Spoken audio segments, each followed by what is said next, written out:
kembali lagi dengan kami HC Lampasi TV. Kali ini kami akan menampilkan konten terbaru kami, yaitu talk show seputar puskesmas, yang mungkin konten ini pertama kali adanya di Kota Payakumbuh, mungkin juga se-Indonesia guys. Untuk pertama kali ini kita hadirkan narasumber kita, Ibu Hasni Lidawati, Escape MKM. Langsung saja bersama narasumber kita, Kepala Puskesmas Lampasi, Ibu Hasni Lidawati, Escape MKM. Selamat pagi Ibu. Pagi. Sehat-sehat Bu? Alhamdulillah. Terima sehat. kasih untuk waktunya Bu. Iya. Sebelum kita mulai lebih jauh, kami akan bertanya dulu, apa itu Puskesmas Lampasi? Nah, Puskesmas Lampasi adalah satu dari 8 puskesmas yang ada di Kota Payakumbuh yang berdiri pada tahun 1975, yang berjumlah penduduk 17.644 jiwa, yang ada 8 kelurahan yang terdiri dari 2 kecamatan. Kecamatan Payakumbuh Utara itu ada 2 kelurahan, sementara Kecamatan Lamposi Tigonagori ada 6 kelurahan. Nah, itu puskesmasnya ya Bu. Bagaimana dengan visi dan misinya? Ya, visi Puskesmas Lampasi yaitu mewujudkan masyarakat wilayah kerja Puskesmas Lampasi berperilaku hidup bersih dan sehat dengan dukungan pelayanan kesehatan berkualitas sehingga memiliki derajat kesehatan yang optimal. Misi Puskesmas Lampasi kita punya 4, yaitu yang pertama menggerakkan pembangunan daerah yang berwawasan kesehatan, yang kedua mendorong kemandirian masyarakat untuk hidup sehat, yang ketiga memelihara dan meningkatkan kesehatan yang bermutu, merata dan terjangkau secara paripurna dengan berpedoman kepada etika dan profesionalisme. Yang keempat yaitu memelihara dan meningkatkan kesehatan individu, keluarga dan masyarakat termasuk lingkungannya. Nah, untuk jumlah tenaga kesehatannya gimana Bu di Puskesmas? Kita punya 61 tenaga kesehatan yang terdiri dari ASN, tenaga kontrak dan sukarela. Terus sarana dan prasarana yang ada di Puskesmas ini? Ya, kita punya 3 pustu yang 3-tiganya memiliki gedung. Kita punya 5 poskeskel, 2 yang punya gedung dan 3 tidak punya gedung. Nah, kita punya kendaraan roda 4 ambulan ada 2, yang kendaraan roda 2 ada 10. Dan kita punya posyandu balita 24, posyandu lansia ada 10 dan posyandu remaja ada 1.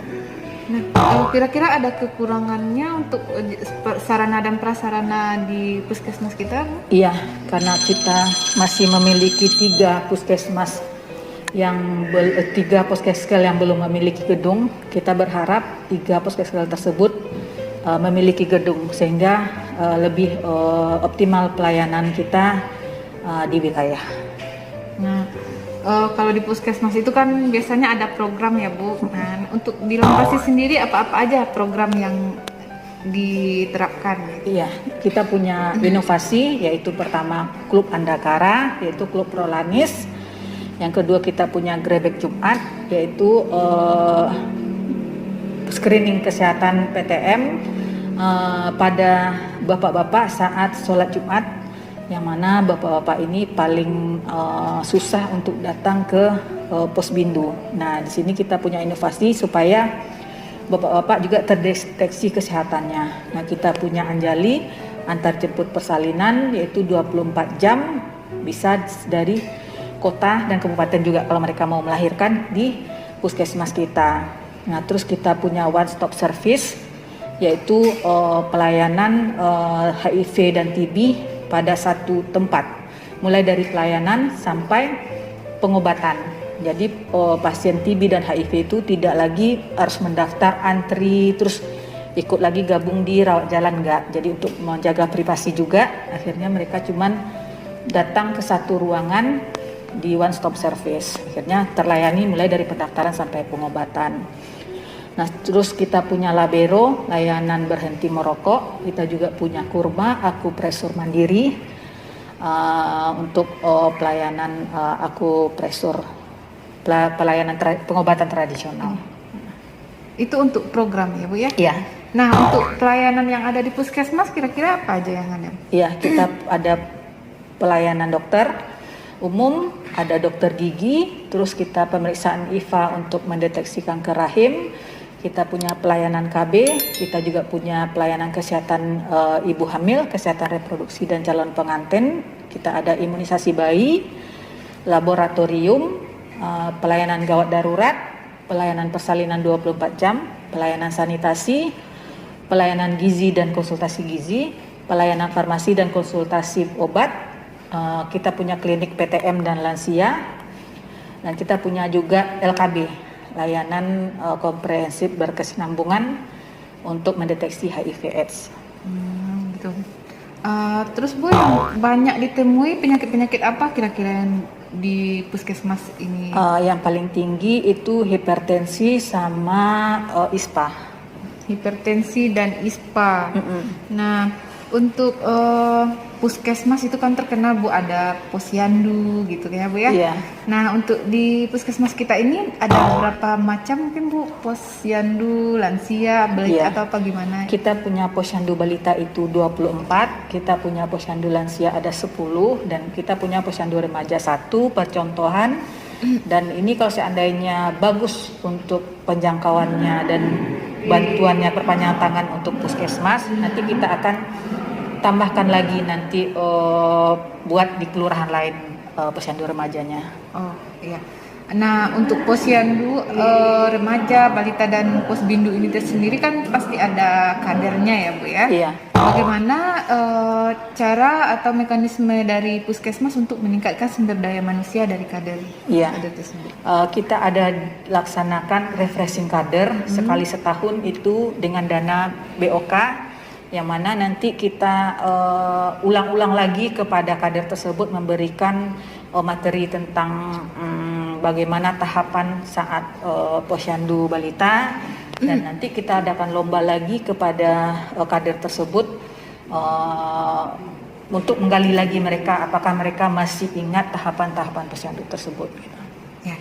Nah, ini Bu yang paling hit untuk saat ini. Kita kan lagi ada masa pandemi tentang COVID-19 ya Bu.